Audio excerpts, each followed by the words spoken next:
So we can start by just finding a comfortable position.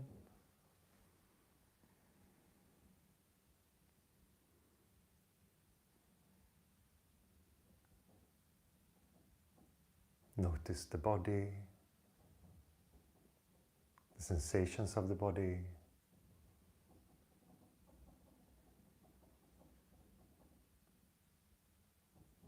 The emotional content.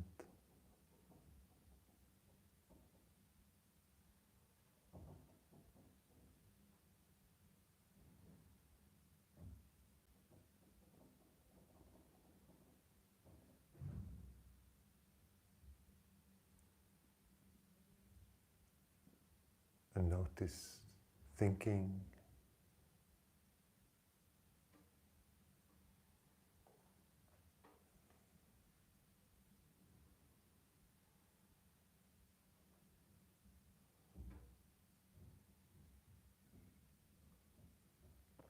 Just completely alert.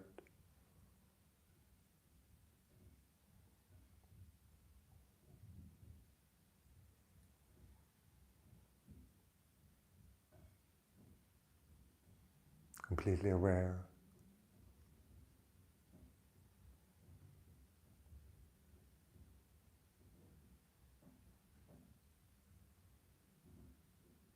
And just allow this moment to express whatever it wants to express.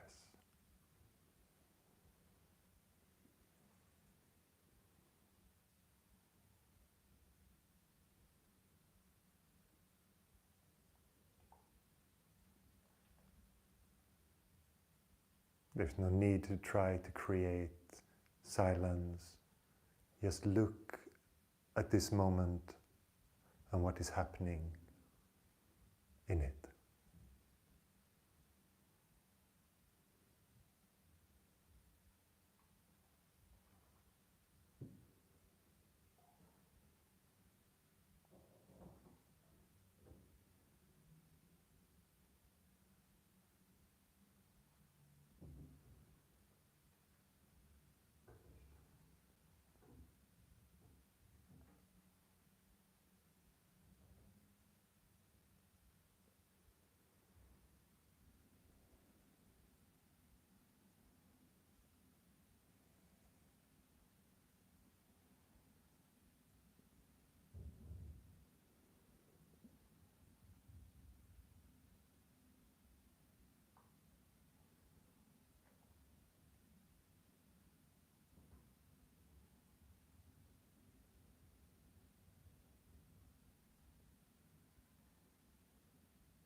There's nothing you have to do. There's nothing you have to fix.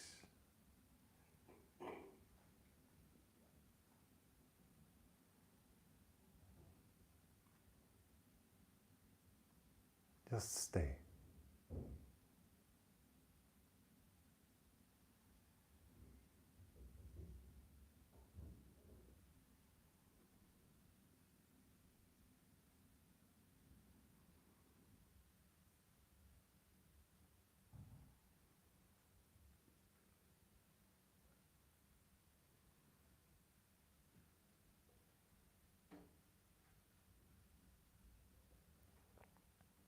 And wherever your attention moves, you're just watchful and aware.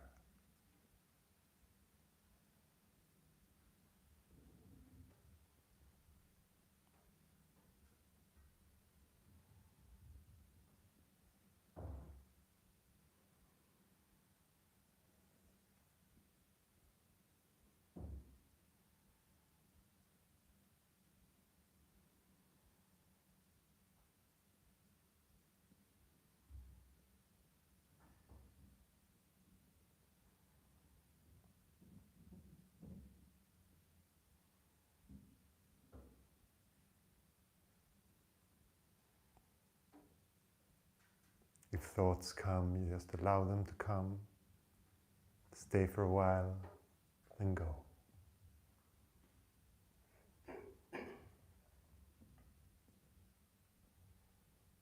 Just notice that there is thinking.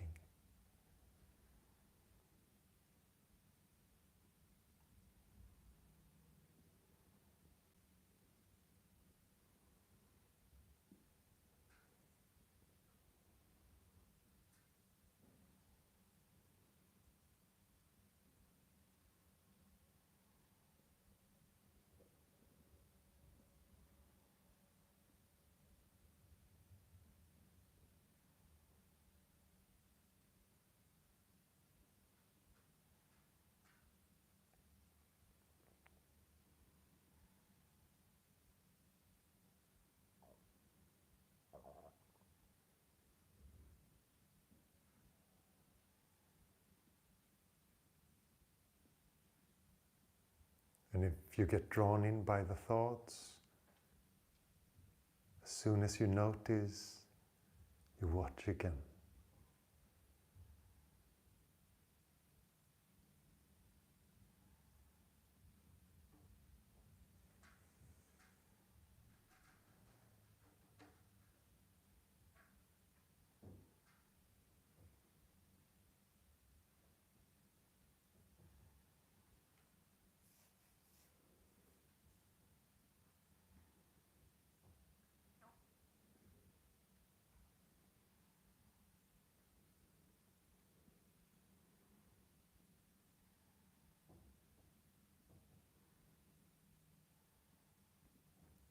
And whatever your experience is like, if it's comfortable right now, or a little bit uncomfortable, maybe pain somewhere in the body,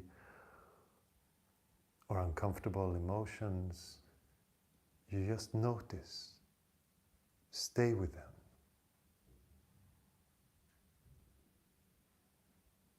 Allow the experience of it. No more pushing away. Just stay with it.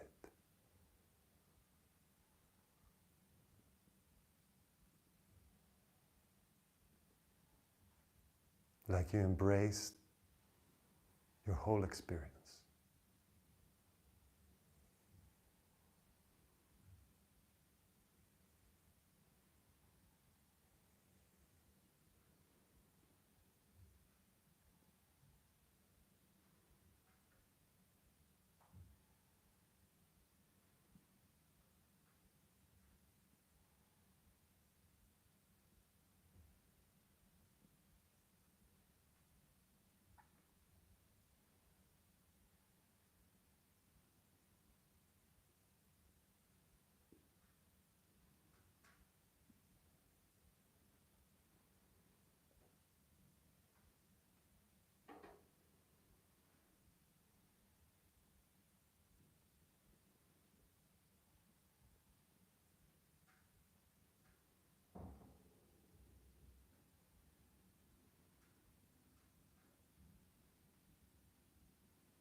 You just watch.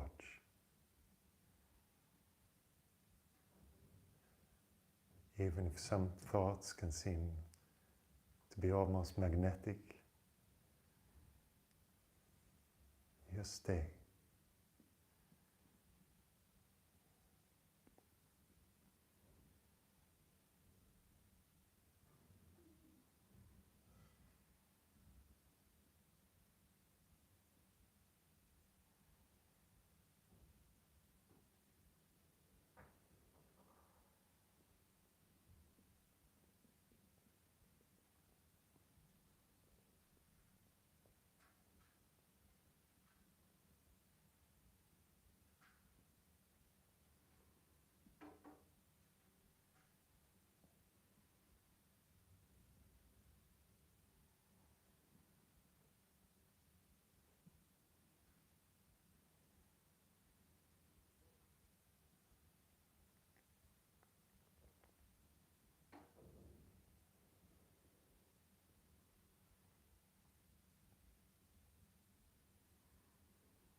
Just stay here without touching any thought.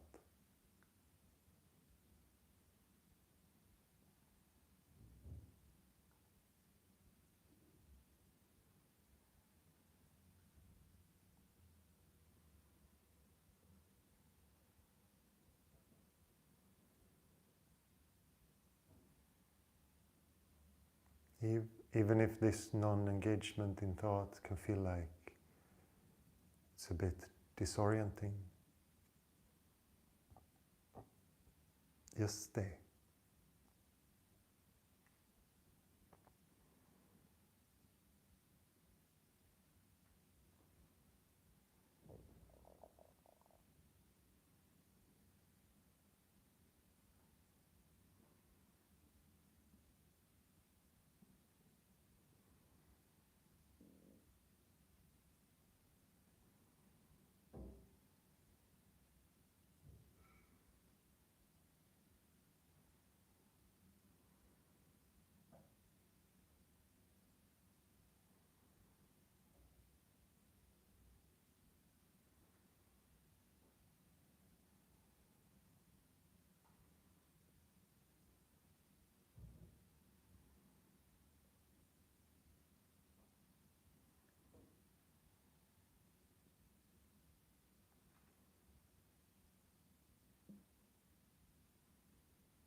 And if you get lost in thoughts,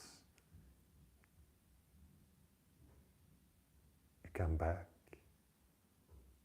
to watchfulness, to being a witness of the experience.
just staying, allowing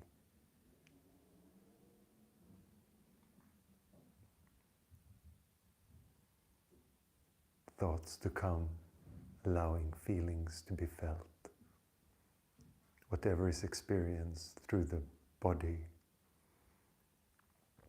and mind, just allow it.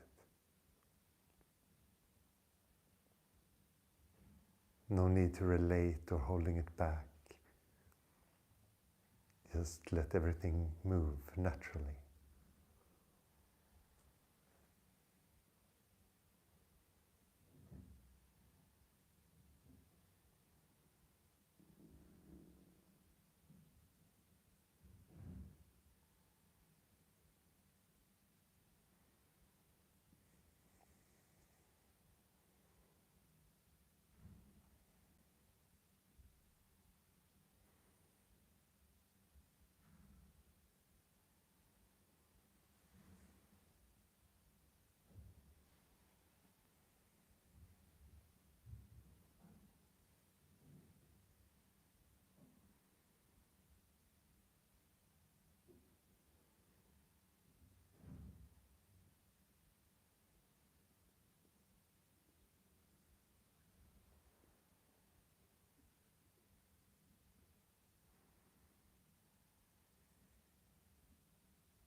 You can slowly open your eyes.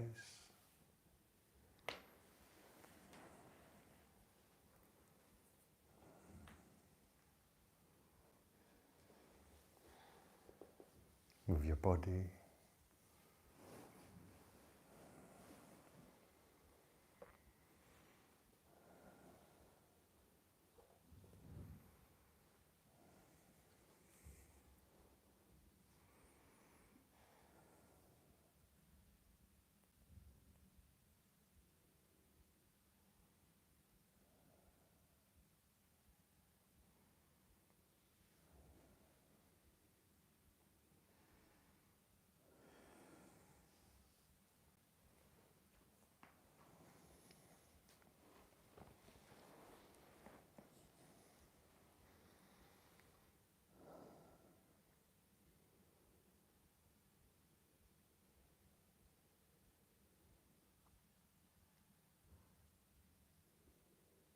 The kind of meditation we talk about here has a few different names. Sometimes it's referred to as non-dual meditation, Vedanta, and some call it the direct path.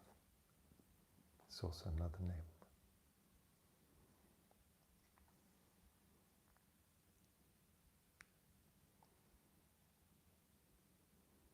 So what makes this meditation non-dual?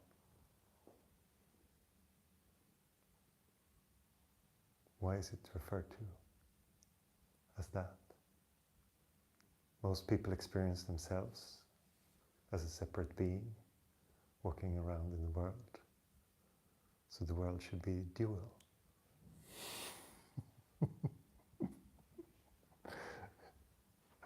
No? Correct? So maybe in the beginning it's called dual meditation. The meditator and the meditation, two different things.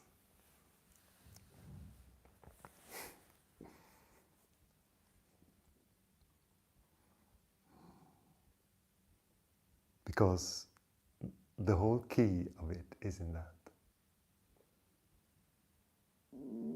Is in the fundamental question of who are you? Who is the meditator?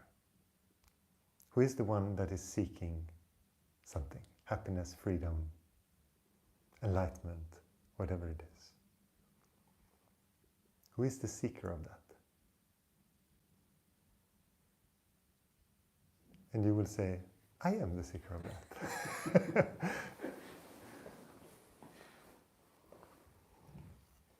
But the question then comes, and who are you? What are you composed of? What are you? Where's your center?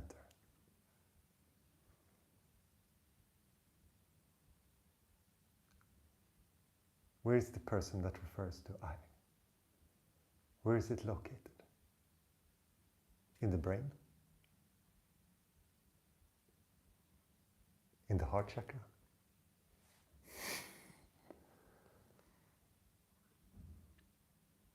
Is it the body?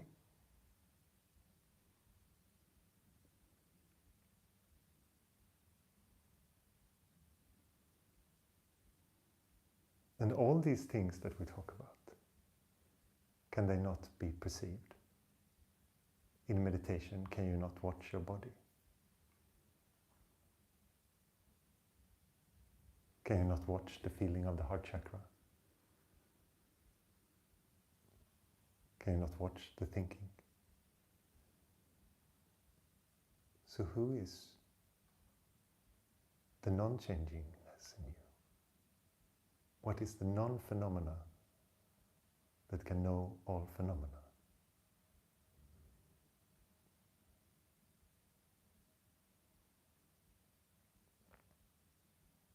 There is something, because you can notice that things are changing. So there has to be something that does not change. If everything would be changed, if the observer would be as changeful as the phenomena, you would not be able to determine that things are changing. But now something is the same and something changes. That is our whole experience. The body is changing. Since you were a child, the body's changed a lot. Thinking have changed a lot, but something remains.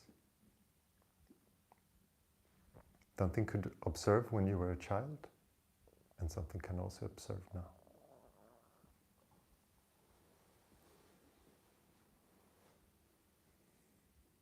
And this is what we explore. What is this non-phenomenon? Nisargadatta call it a nomenon sometimes. The no phenomenon.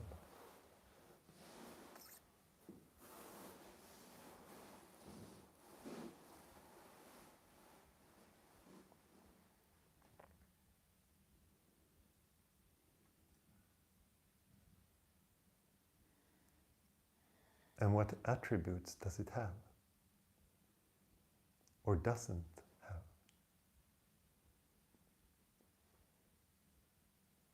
Can it be held? Can it be touched? Can it be hurt?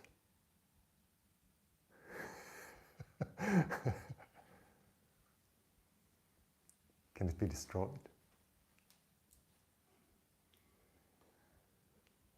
Can it come to an end?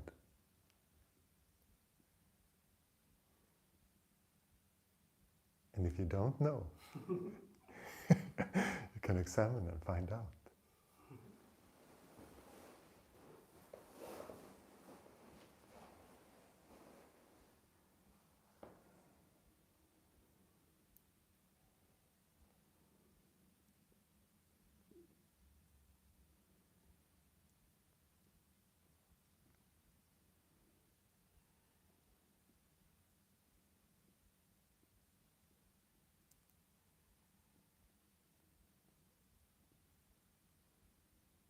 And in its qualities, it reveals that there are not two. There is not you and the world.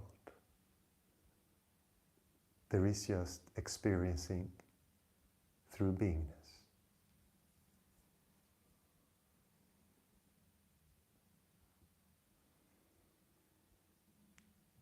That's it.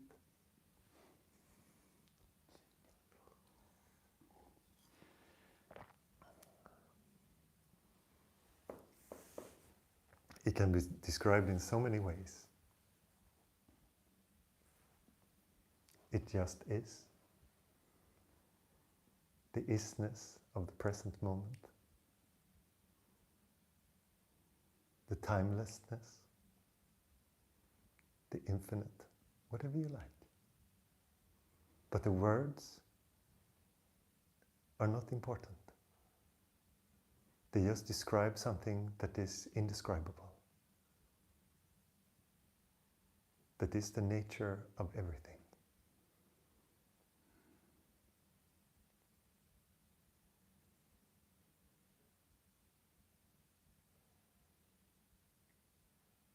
And we have this beautiful reincarnation where we can have this conversation. Where we can talk about the indescribable.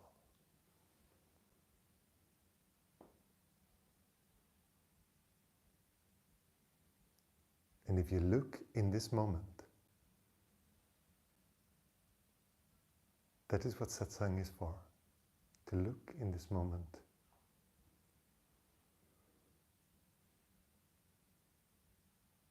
And see what is there.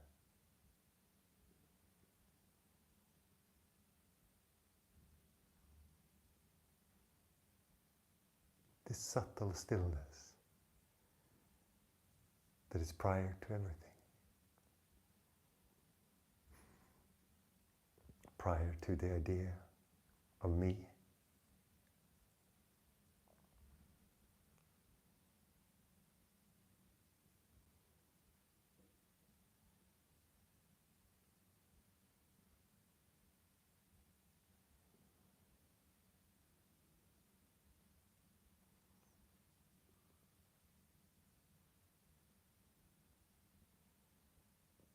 And examine the very natural qualities of this. If you sense it in this moment, just look.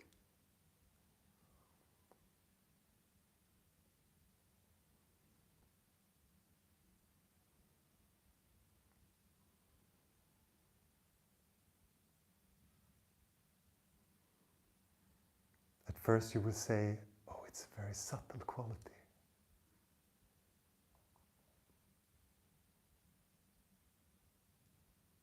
It feels so fickle. It so easily disappears. I'm just distracted by something and it's gone.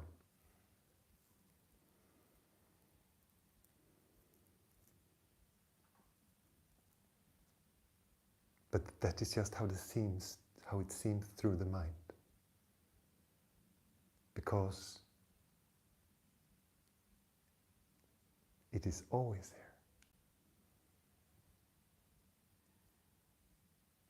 How can the now go anywhere? It seems to go when you believe in time, but that is just because you believe in something that is not true.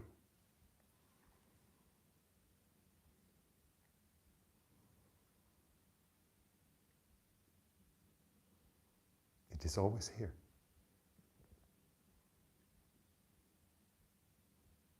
It cannot be lost. How far away from you is it? How far away is the now?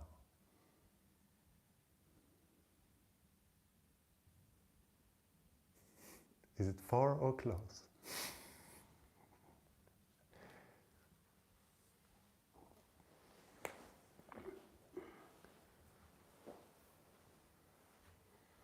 Look into all these things.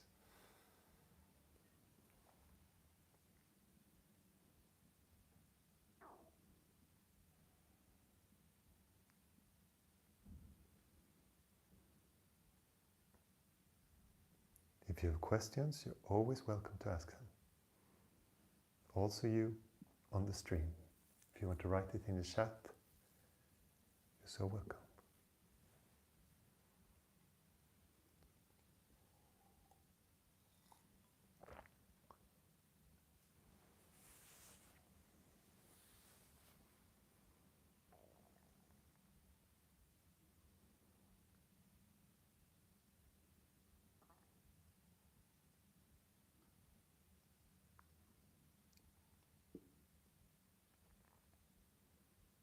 It's not easy for me to see that this is prior to the me.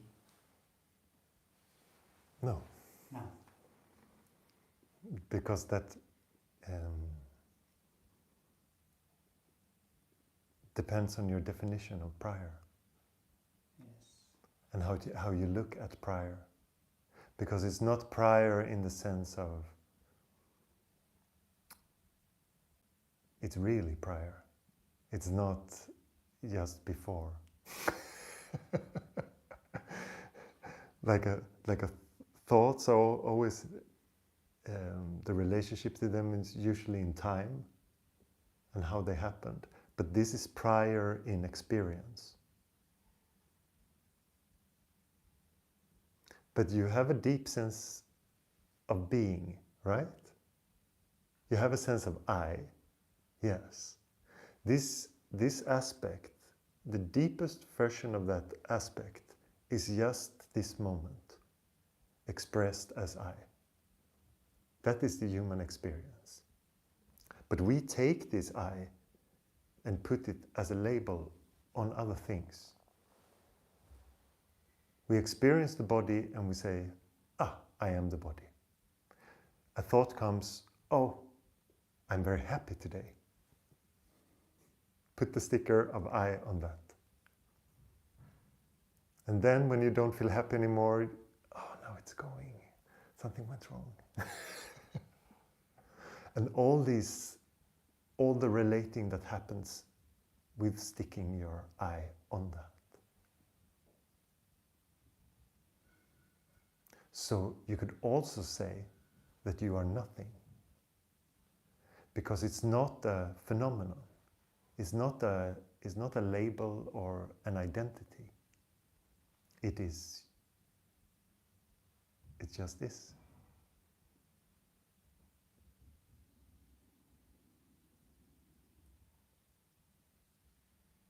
Because everything you experience have to be experienced through some awareness, right? Otherwise you would not be aware of it.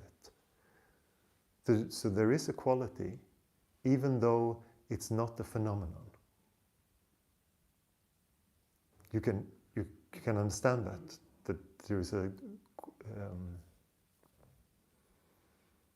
it's without qualities.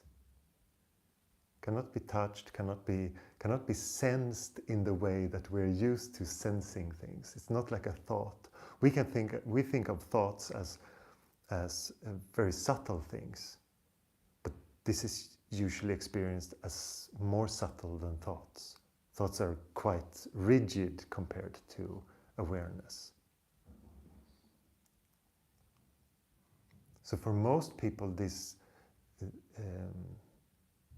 aspect is never looked at because of that. And everything we think of in time and how we perceive time passing and all these things are through thoughts. So when we start to look at the space between thoughts, or even better described, the space that thoughts arise from. Because this is the underlying quality of our experience, this silence. So if the thoughts go, you will always go to this. But in most minds, they're so occupied with things that there is never space to just settle in this silence, except for in deep sleep.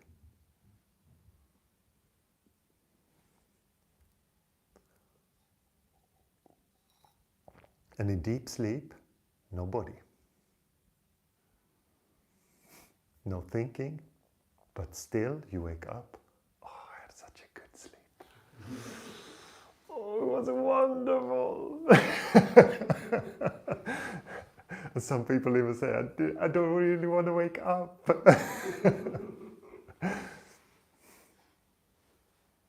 Because they go to this space, which is silent, they're held, there's no effort for happiness to thrive, for freedom to thrive in this space. And it's just that most people have not much relationship to that. They think that that space comes from outer external situations, creates that they feel really happy because they're in a certain place with a certain gathering, at a certain time, whatever it is. But this deep happiness and contentment is our nature. So it's just a question of refraining from going into the thoughts all the time. Refraining from believing in the ego. It's not getting rid of anything. Most people think that they have to get better, or that there's something wrong with them that we have to fix, but it's not like that. It's just not understanding yourself and what you are, and therefore running around in all these thoughts. I would say approximately 90% of thoughts have to do with identity. And that effort to keep up. How am I going to feel okay? How am I going to feel in control? How am I going to feel all these things? And that makes most people in these days in the kind of a trance with their own thinking. They're not aware of their experience, and they have a hard time sensing other people because they have so much to protect, they have so much to deal with, so they're completely closed in.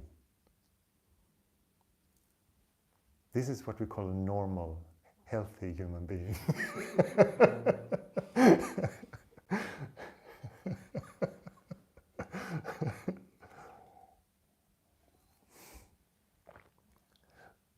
And I talked to a psychologist once about because they talk so much about psychological diseases and what's going wrong. So I asked, what is considered healthy? What is considered a really healthy mind, or a really healthy human being? And she had a hard time answering what that was. Because also the psychological differences that we have, if you read about different cultures and some indigenous cultures, they have a completely different view on what is normal behavior and what is sick behavior, and all these things are very cultural. And we just take them from, okay, you cannot feel this baseline, then we have to put you in this kind of therapy on these pills and da-da-da.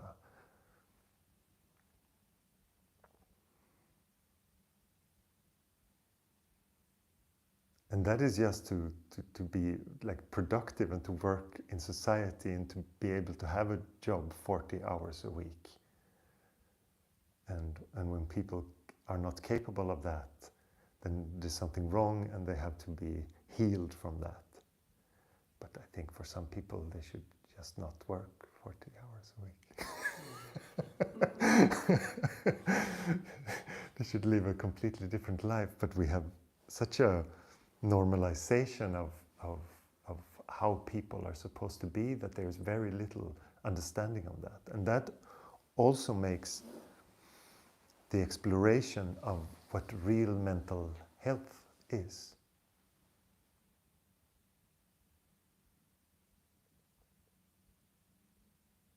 And ultimately, what freedom is.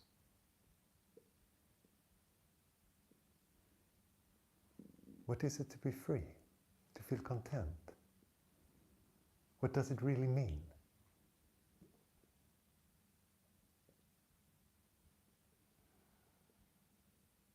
It's so easy to go to the ideas that you heard of what will make you happy. I think that is the first thing that most people will go to. They heard from their parents, they heard from friends or their surroundings, and the idea that they made in their mind that, oh, this is going to make me happy.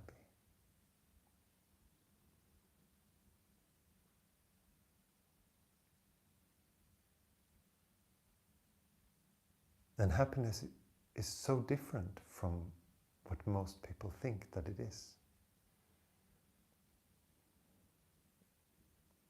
Because most people look at happiness as a couple of buckets that has to be filled. A career bucket, a relationship bucket, a living standard bucket, or whatever it is.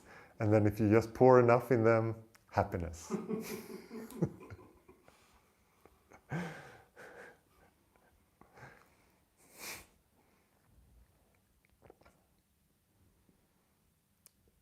And when you start to look at what really makes you happy, that is just appreciation of this moment as it is,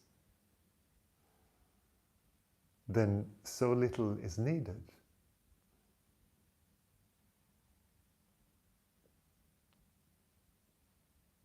You don't have to run around that much. You don't have to fix that much.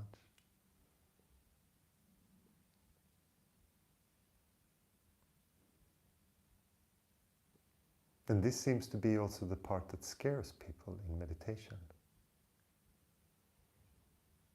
Oh, I'm scared, but all my motivation in life and all my driving force, and is it just going to get lost? What does it matter if you're completely content?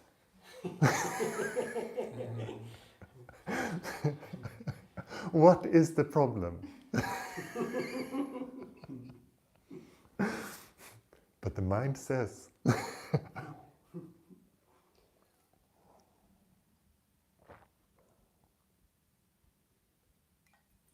Could I ask a question? yes, of course.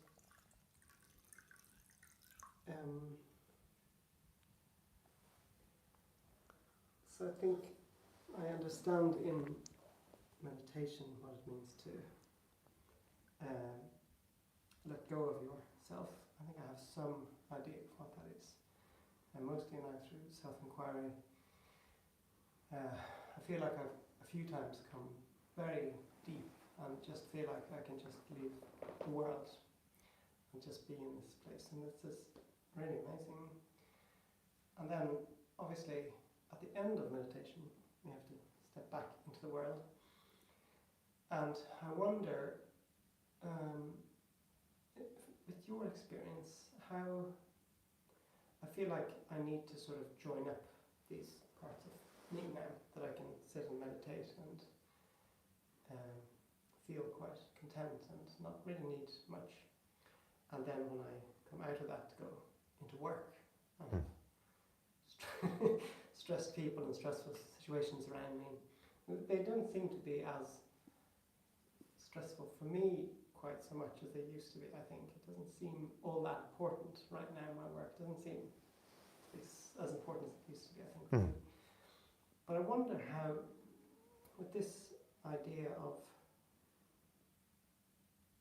just being and maybe not so much doing, I wonder how to sort of put that into practice, as it were, in my sort of everyday life. Because I do find myself losing it and then realizing after several hours, oh, I forgot.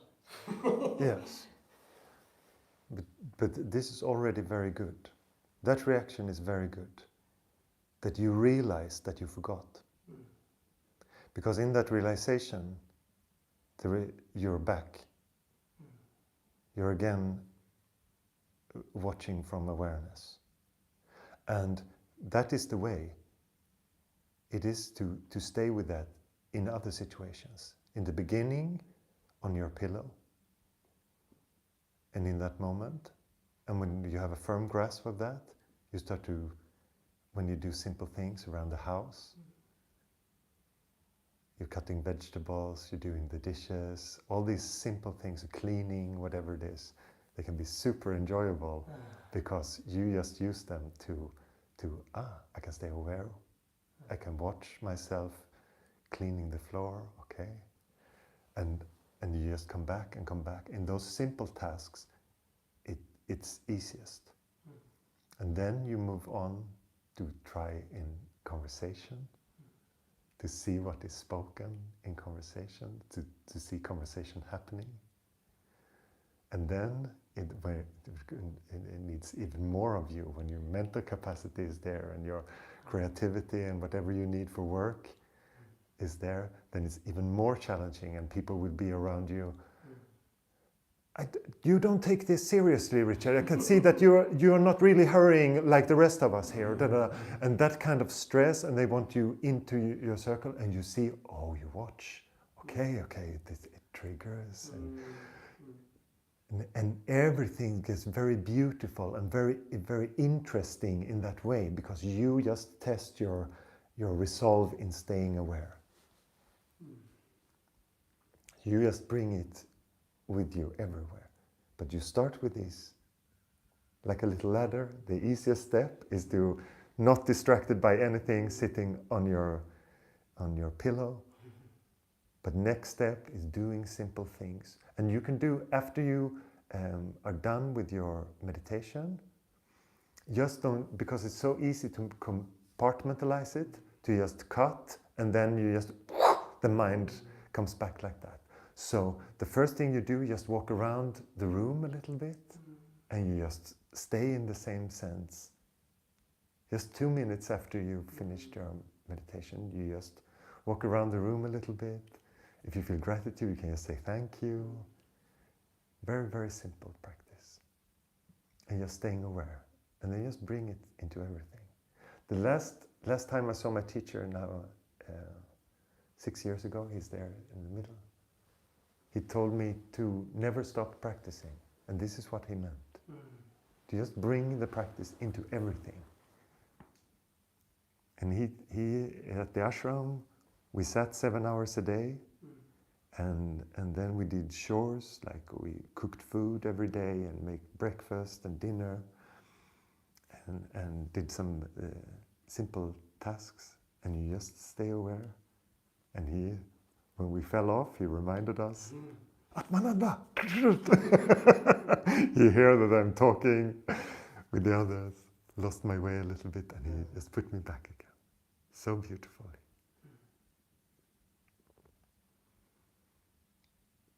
So then you start there, and then you just move it into everything.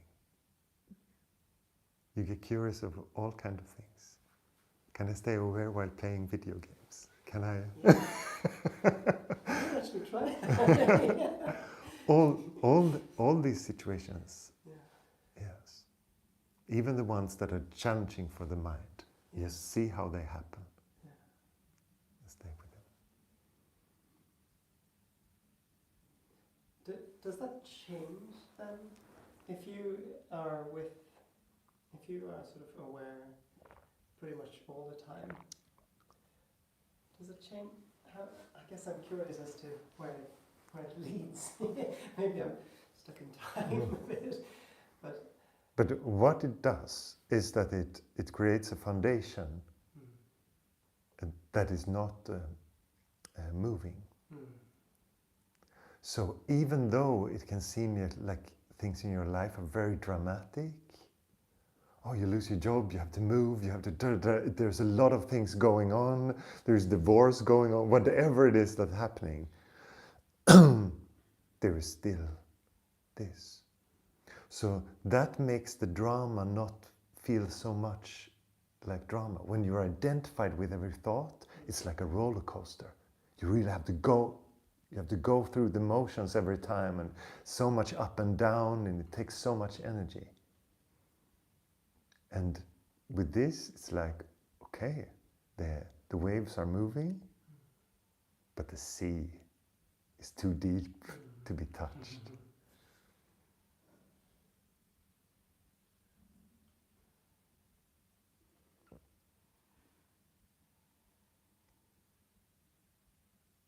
And if you come through this path of jhana yoga, is usually called, like we talk and we have satsangs, it will always come to a point also there will be a completion of the jhana with bhakti. And that is the devotional part. Because the mind is great at asking questions, at discerning things, all these things that are very good in meditation. It's a very good tool for all those things. Questioning what is happiness, really look, what do I believe in, all these things. It's beautiful things to ask yourself. But at some point, when awareness penetrates everything, you will just feel like, I just have to let go. There is no one that is holding, that needs to be holding. No one needs to be doing. No one needs to be staying aware. Because this idea of keeping awareness at the forefront is just for the person. Otherwise, awareness just is.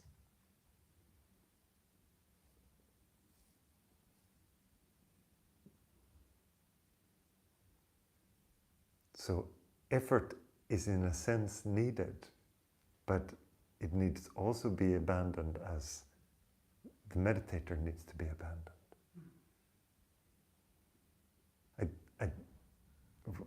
When the first times I heard that there is no difference between meditation and the meditator, I didn't understand that at all. That just felt like such a foreign concept to me. What do you mean? There is no difference between the practice and the practitioner? I don't understand. And when you understand that what you're trying to do is to stay as awareness, and then you start to see that I am awareness. It's not possible to be without it. Everything happens through it. You're it even if you believe that you're a thought that the ego presents. You're still awareness. It's an aspect of reality that you cannot remove. If you say, I don't believe that it is like this, it doesn't matter to awareness. If you would say, Marcus is lying,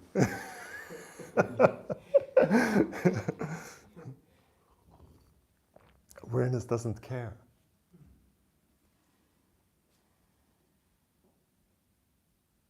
And that is the beauty of it also, that you can look and you can see. You can stay.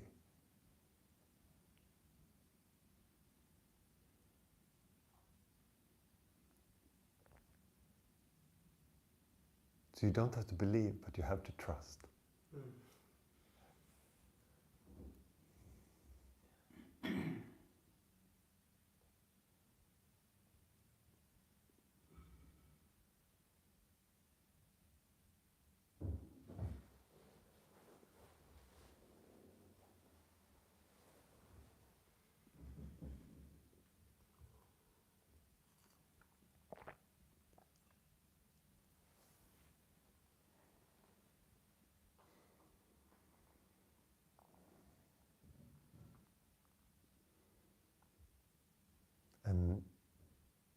And trust is usually the challenging one. It feels scary. It feels like stepping into the unknown.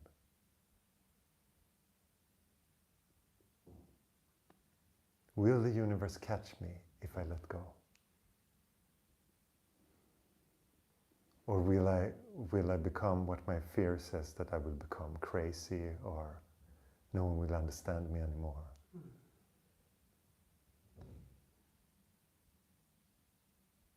Will I leave everyone behind?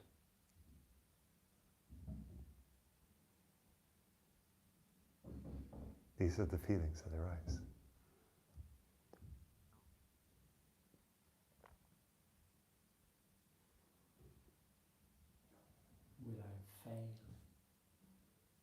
if I let go, the universe will not help me to succeed. Yes, yes. Will you fall into a dark hole? Yes. Maybe it's not this soft and nice holding universe that will catch you. It will just be a dark hole. But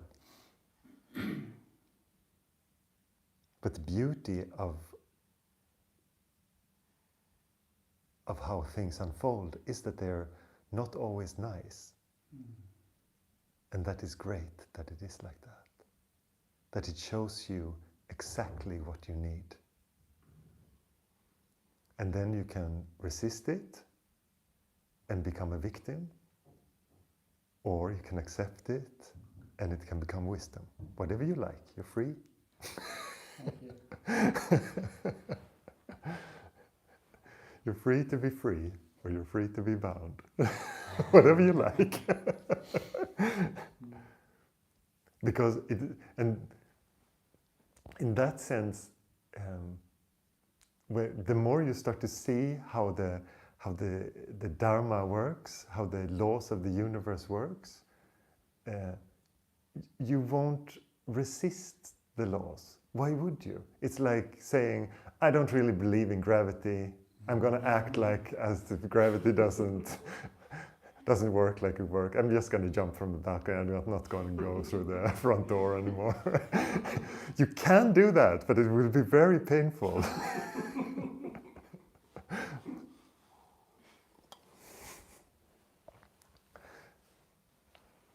So when people ask about free will, yes, you can resist. So that is a sense of free will. You can go against. But why would you? As soon as you see, you only want to be with how beingness is, how the world is. You don't want to go against it because it's so obviously painful.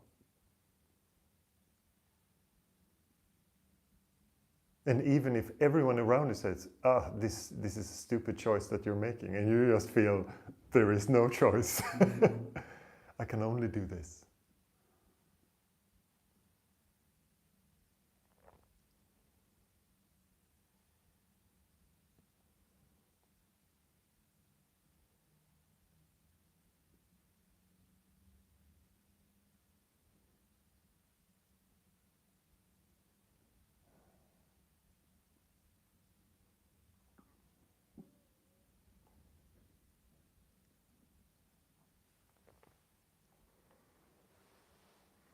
Mia here writes, if I can repeat the questions that are asked in the room so they can hear on the... I will do that. Thank you, Mia.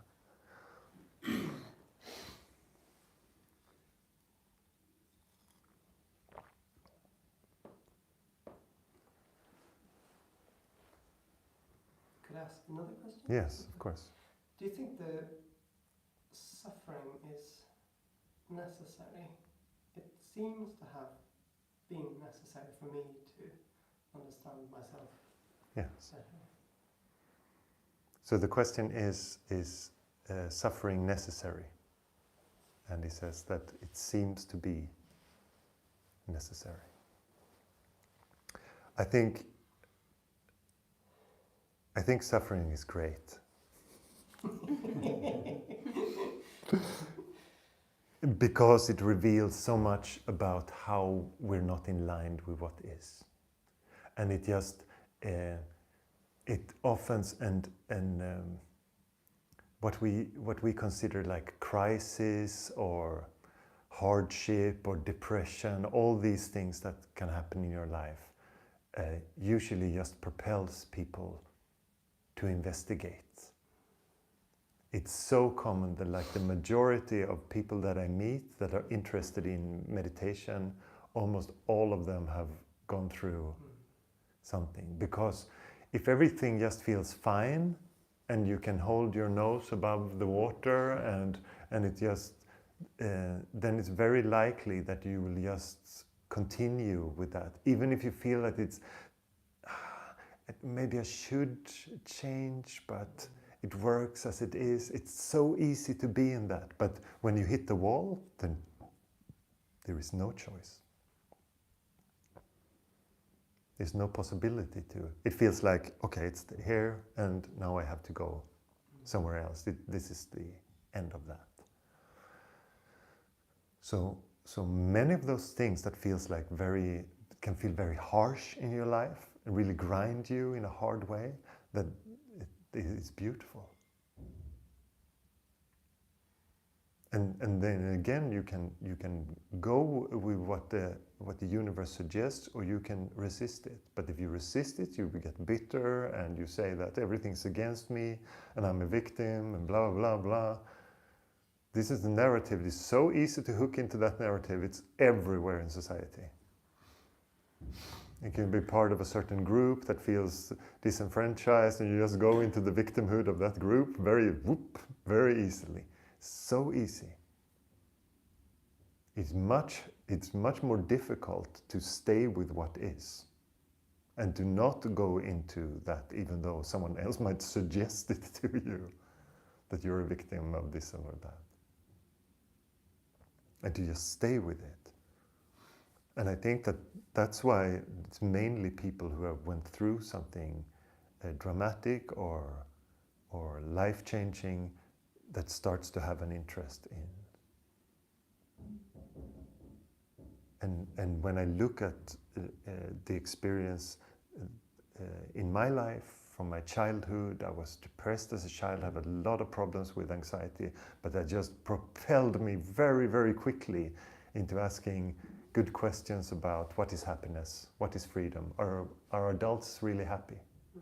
All these questions came when I was before my teens.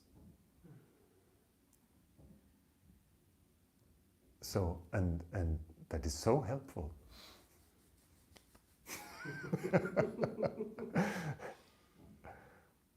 And all the things that you feel like you can suffer growing up, you never fit in anywhere, you feel strange, all these things. And when it comes to exploring this, they're just the best things, because if you never felt that you were a part of the big herd, then it's also easy to just, I'm just going to do like this a little bit, try this and that. So then all those things become helpful instead.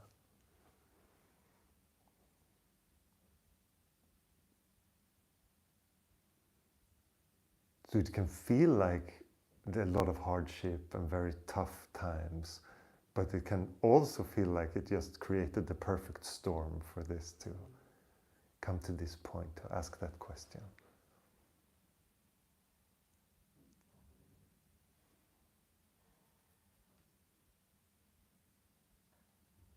And I'm always amazed that people choose this instead of sitting home watching Netflix.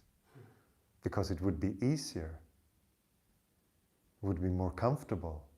This is not the most comfortable thing you can do. Confronting yourself.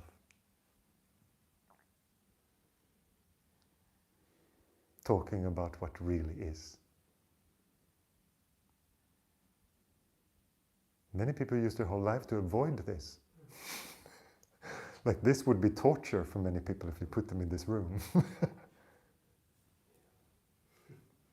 Or even worse, put them in a room where there is nothing happening. They are sitting with their thoughts.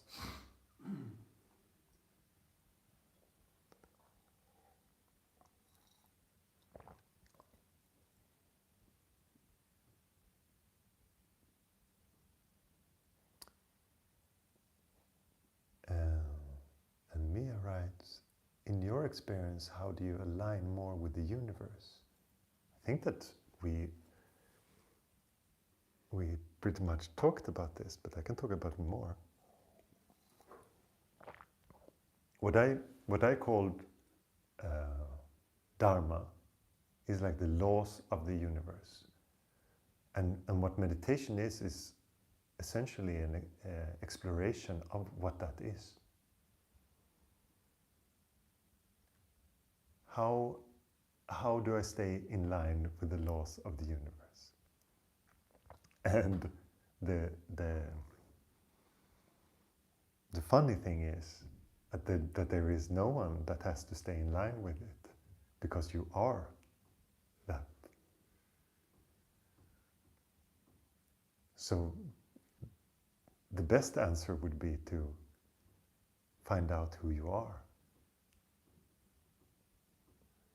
Find out if there is any difference between you and the universe.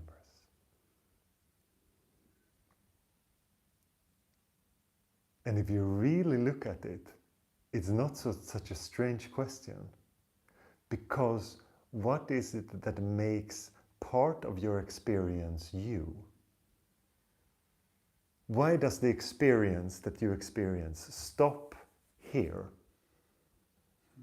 And then it becomes other. What is it that does that? That is a definition that does that. It is not how it is experienced. Because it's even, and you could say, yes, but this body feels pain, for example. But if you would take a needle, and I would watch you, and you put it in your arm, I would go, ooh. Right? So it doesn't really stop there, because we connect with everything. So the stopping of that definition of what we are is just a definition. Otherwise, it's just happening. Otherwise, you're just happening as me. It's possible to follow?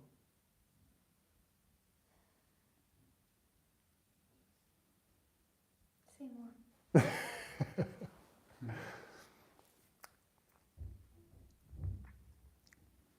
Where is the limit of the experience?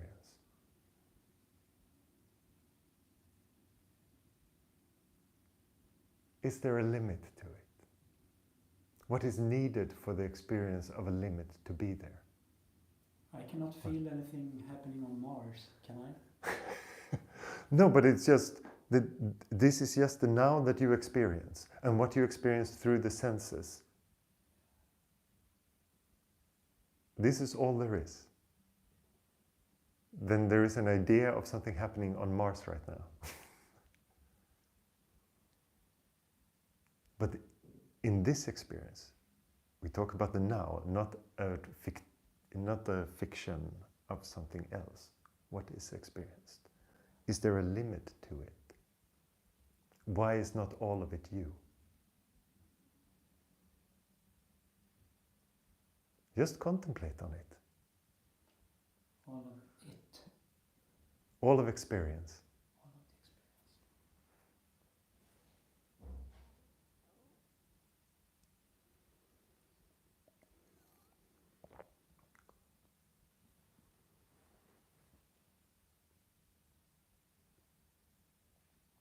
And that is the beauty when that idea can fall.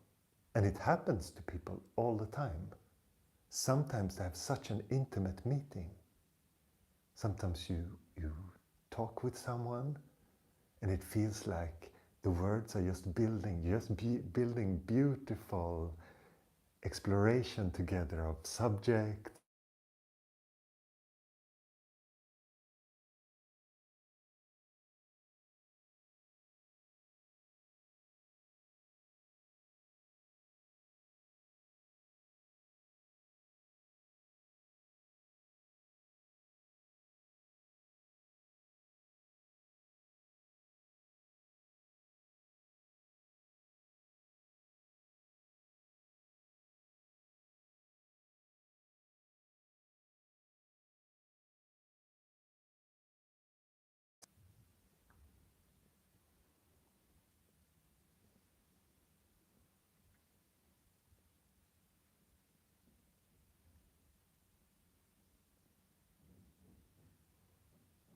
But to align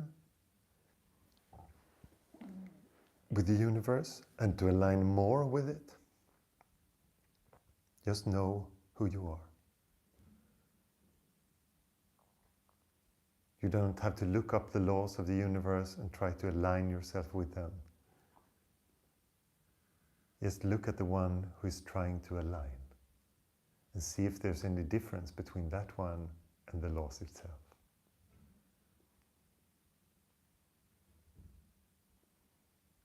And when we talk about the naturalness of things happening,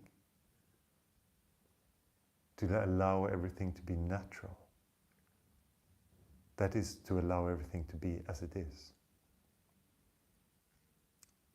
Not as the idea of yourself wanting it to be.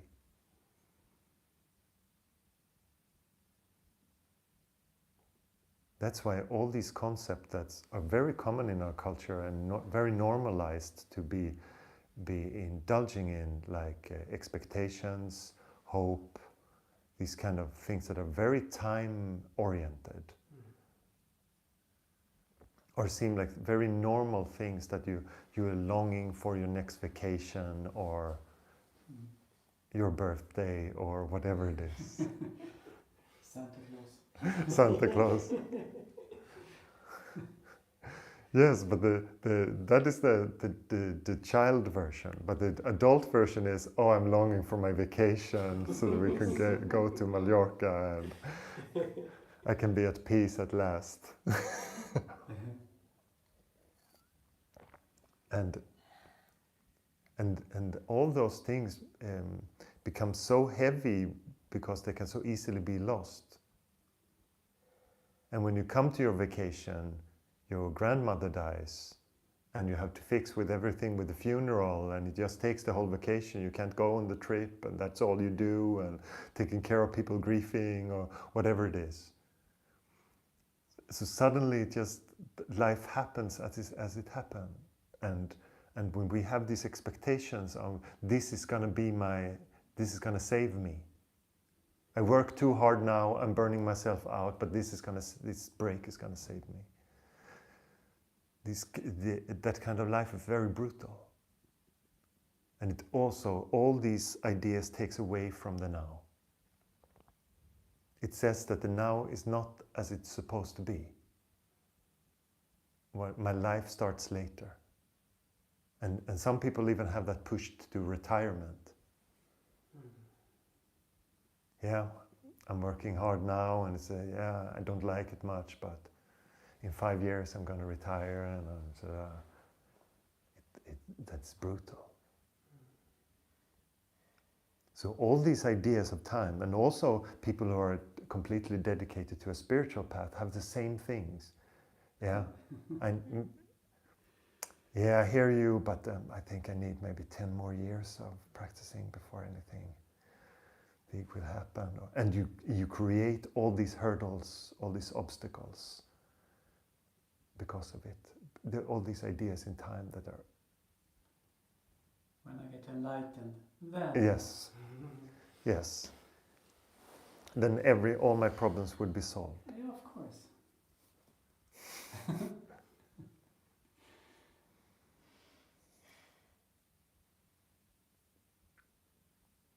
This is it.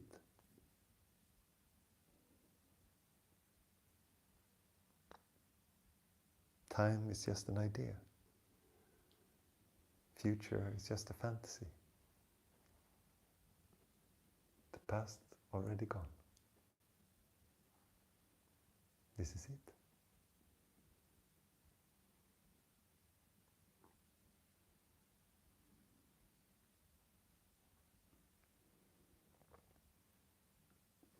Would it be right to say, do you think that if you want to align yourself with the universe, that it's just your separate self that needs to be let go of and not have any idea of what should happen in the universe then? Yes. I will repeat the question. If to be aligned with the universe needs to just let go of your ego. Of your ego. Yes. I understand this conclusion, but the problem with it is that there will become an idea of letting go. There's so many people in the spiritual community completely obsessed with finding the way to surrender, to let go. How do I do it? And they just, maybe I just sing or really.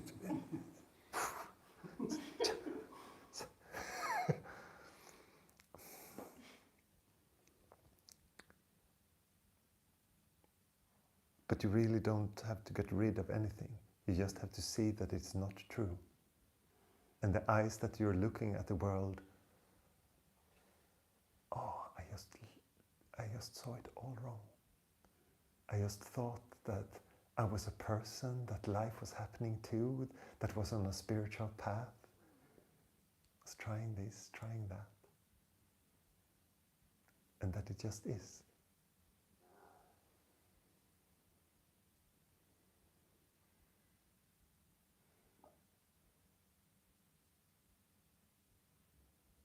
There is no one that has to let go, because who is that one? Who is the letting go?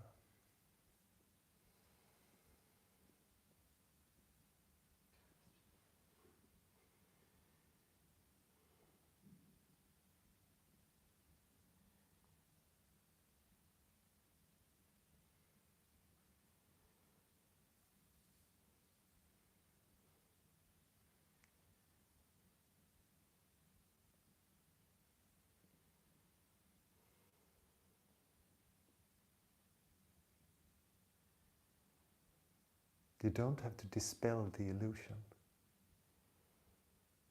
You just have to recognize that it is an illusion.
The mind always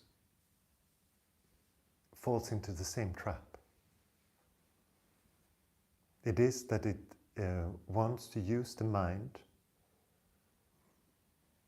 to get rid of the mind. And there is only one tool that I know of that sort of does that, because it takes you out of your mind. And that is the meditation Atmavisha, self-inquiry.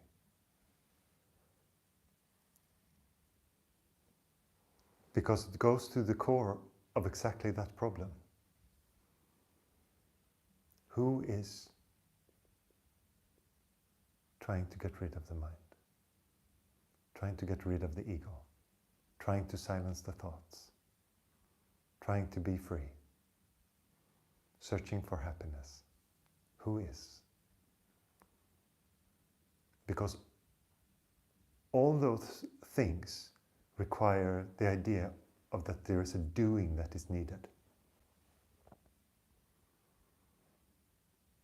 A strategy and an action. And that is how we do things in the relative world. We're going to build a house, or we're going to cut the lawn, whatever it is. We do like that, we have an idea of doing it, and we do the action. But when it comes to identity, we bring that with us in that. We all the time put on this, okay, now I'm the doer and this is the doing. And that is trying to bring the laws of the relative into the absolute. And that will not work. That is not the same playing field. What works in the absolute and what works in the relative are not the same. That is not the same laws.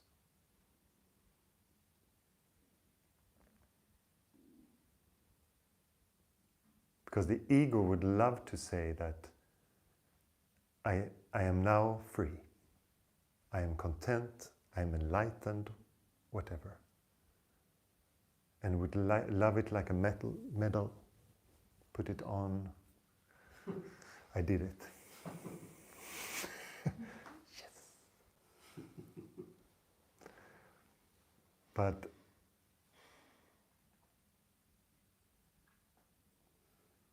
it's not like that. There is no prize. There's only this.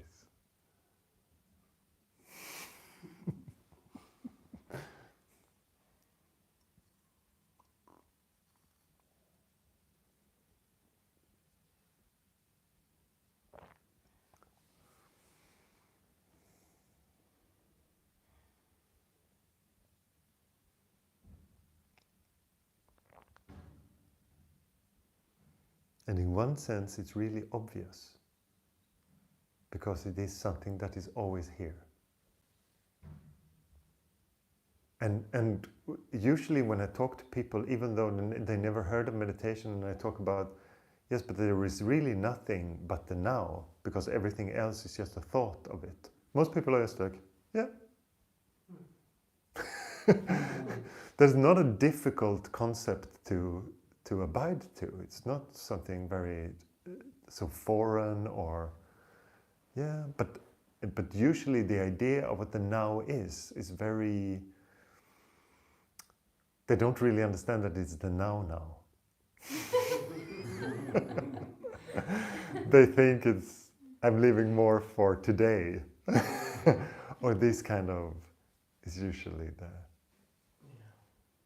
Because I think that there's just a very natural, intuitive sense in most people that the now is where it happens, and everything else is time, but not really the relationship, what that relationship with time does. That you have the feeling that it's so normal to act mainly in time and to do all the things based on that you would even defend why my thoughts about the future are really, really necessary and needed. And the problem is actually not in the thoughts about the future. You can plan however much you like, but if you put your identity and your hope and your happiness in that planned future, then you create problems. If you plan a lot and you don't have any identity with any of those things, if they happen or don't happen, it's fine. Then it's no problem. That can be your whole job. Maybe you make the plans for building big things over 10 years and all you do is like putting on dates. Every day you're the project manager of something huge. That is not a problem in itself, but identifying with it is. And all the victimhood and all the things that come from identifying with things. And also that people take identification with things they're so light about it, because they also don't understand, they haven't seen the consequences of it, that is not in line with the laws of the universe, it's not in line with Dharma, and that it creates suffering for you. But it's also a lot of misconceptions where suffering comes from. Many people think that their happiness comes from putting a goal, coming to a point where achieving that goal, happy, and then again going into like the normal mode of again putting up a new goal and achieving that goal. But the achievement of the goal, the happiness that comes with that, is only the release of expectations. So that happiness is inherent in you. You don't have to do anything for that. Really don't have to do anything. That is our nature. If you let go of expectations, you fall into happiness. You fall into contentment. You will feel very, very satisfied with the moment as it is. But since this is such a common idea of how happiness works, that you put up a goal and you achieve that goal and then you feel happiness with it, and so many people do it. You see athletes doing it, and you see many people you look up to perhaps growing up do it in that way, and don't understand the laws of the universe. So you also fall into this false idea of, then I can be happy for a while.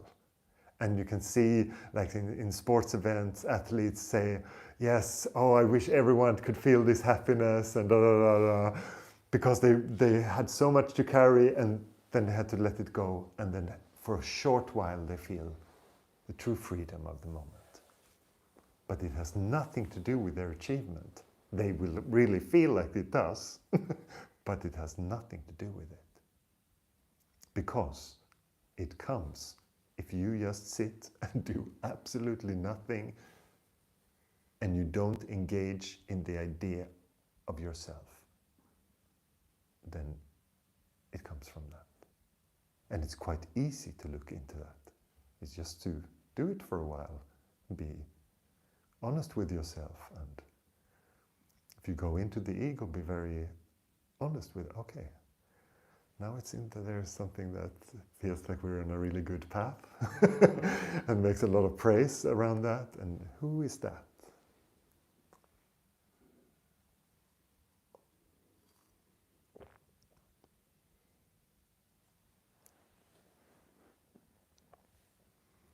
And another obstacle in our culture, which the problem that they don't have in India, for example, and I think also in Japan, where Zen is very prevalent, is that we don't hold the values of meditation very highly. It can be a nice thing to do. Yes, you had a tough time, it's good to have some meditation practice and feel better, this kind of view. And in other cultures, it's like the highest thing that you can dedicate your life to.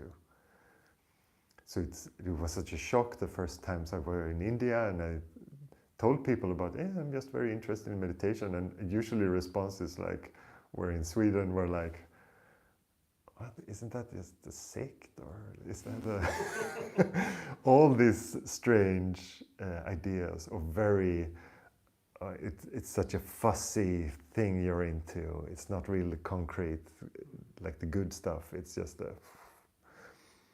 and in India, people were like, and bowed and these kind of things. And I was just completely taken by this. Wow, it's such a reverence for this.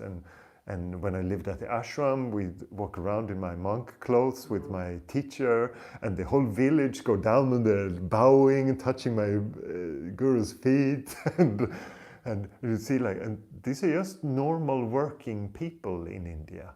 but they have such a high respect for these aspects. And when someone dies in their family, they go to Swami in that village and they ask him what to do, because they also know that he won't be affected, he won't be shaken or fearful about their future. He will just be very calm and very loving and just give them really good advice on it.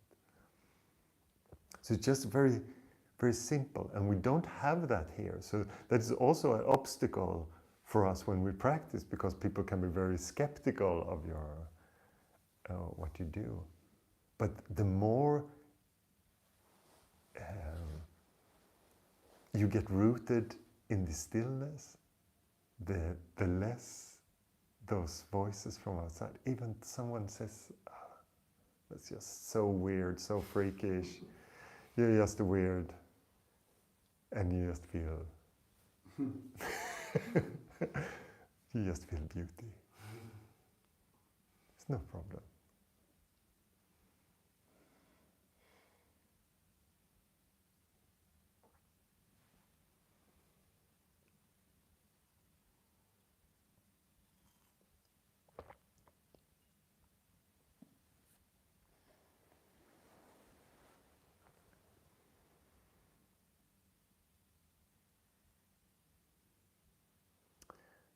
There's another question here. How would you say that a healthy relationship with the ego can look like?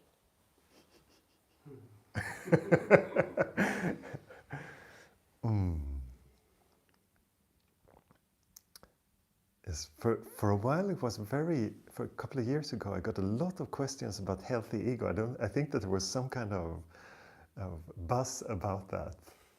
People were talking a lot about it. Because if we talk in the relative sense, there is a relationship that you have to have with your ego in some sense. It cannot be very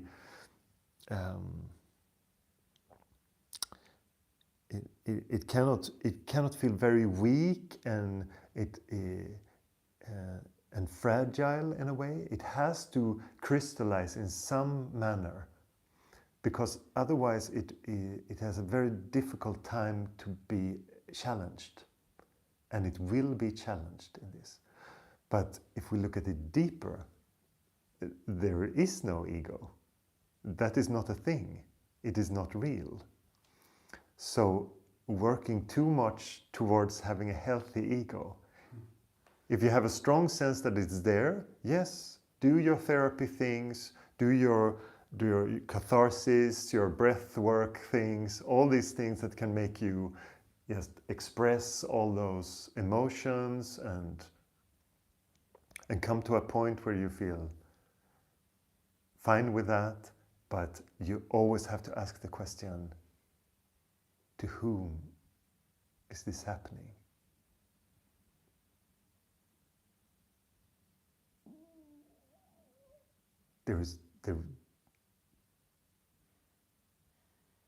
The source of this is always the self. The ego is just a temporary idea of who you are. It's just a thought that comes and goes. So a healthy ego can just be healthy up to a point, because it's to say that it's again to go against the laws of nature. It's to say that something is false. That something is false is true. To say that the ego can be healthy. Because what is the ego? It's a belief in a collection of thoughts that tell you that you are something. And if you are aware of them and not just on your automatic reacting, unconscious automatic reacting to them, you will see that it is not real.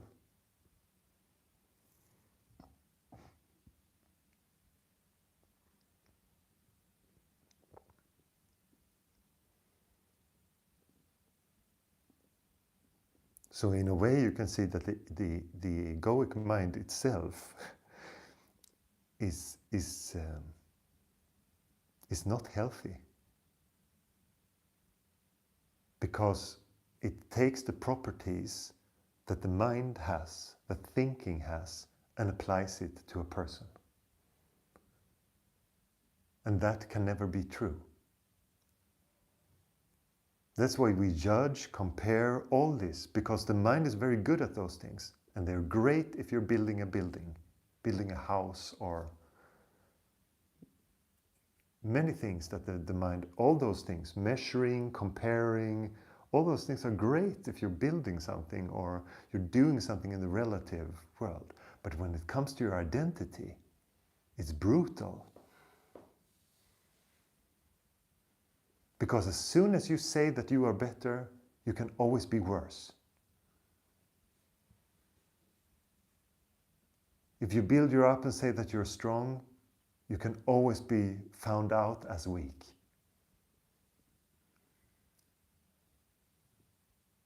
And even those innocent things that most people might not be very identified with, like, it's such a beautiful day today. But that says that there's also a bad day. The weather can be in a way that affects your mood. You're always buying this, the other side of the coin of all those things, as soon as you play with identity in the relative.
And the mind is beautiful in many ways.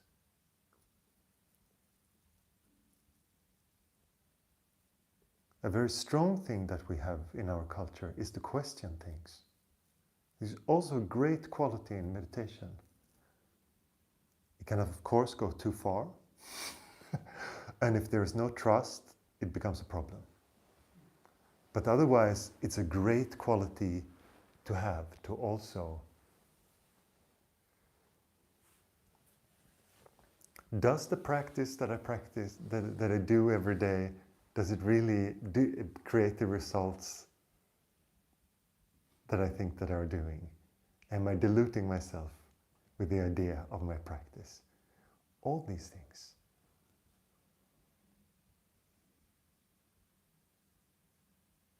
And sometimes it's not easy to see how far you should push something, but then it's very good to come and talk to a teacher that has more experience in meditation than you, so you can get some guidance.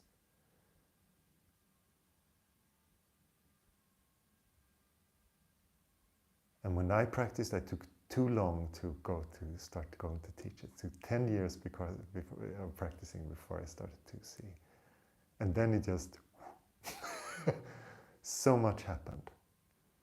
So I really encourage that. Come, ask your questions, remove the obstacles.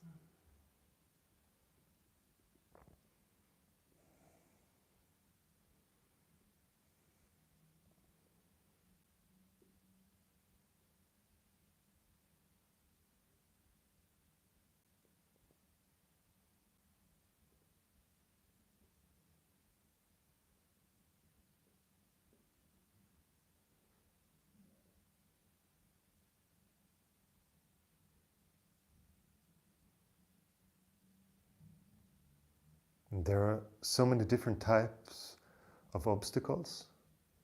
And I'm very happy that I've been a very bad meditator. I've been in so many obstacles. I fell into so many traps. But I think that sometimes helps me a lot when I'm a teacher.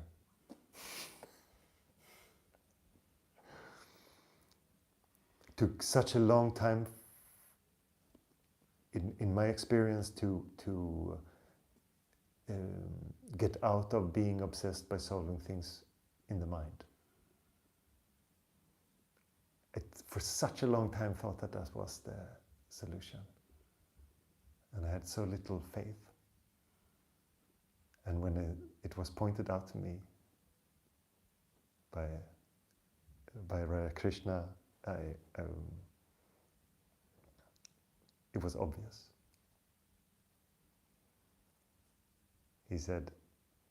I said, I'm still worrying so much. Meditation's going good, but I still worry quite a lot. And he said, that's just lack of faith. And that's it. That's all he needed to say to me. And I just, I know.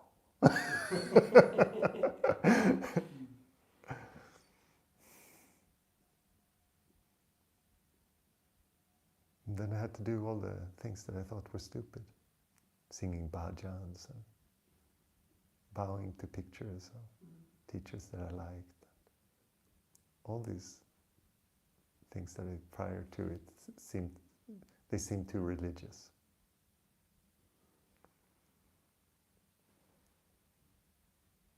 And now it's just beautiful. So much gratitude, so much freedom in it.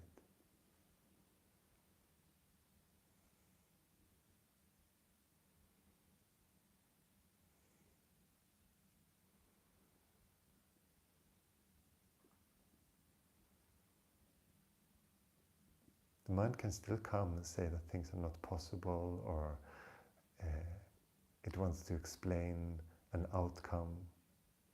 But if there is no belief in that, or if the belief in that is just weak, then there is so much freedom.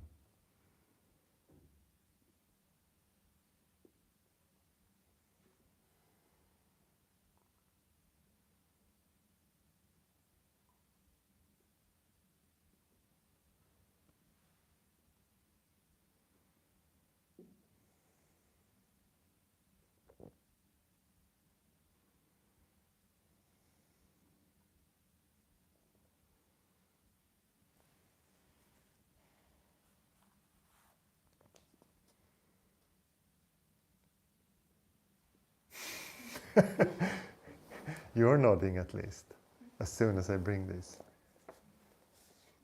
We usually close, or sometimes we close, by singing some bhajans. So I have compiled some favorites here.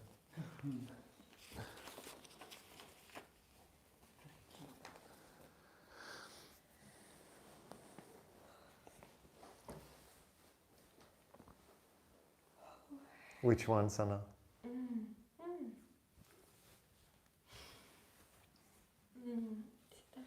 Sitaram.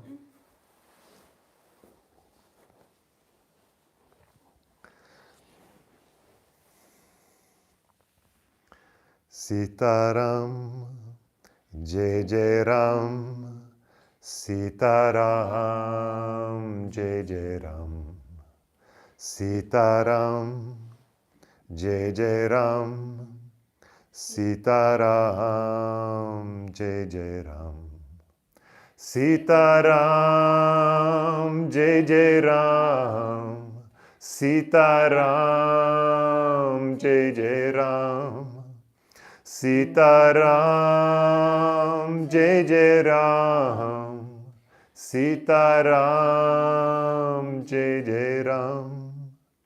Sitaram, Jai Jai Ram. Sitaram, Jai Jai Ram. Sitaram, Jai Jai Ram. Sitaram, Jai Jai Ram.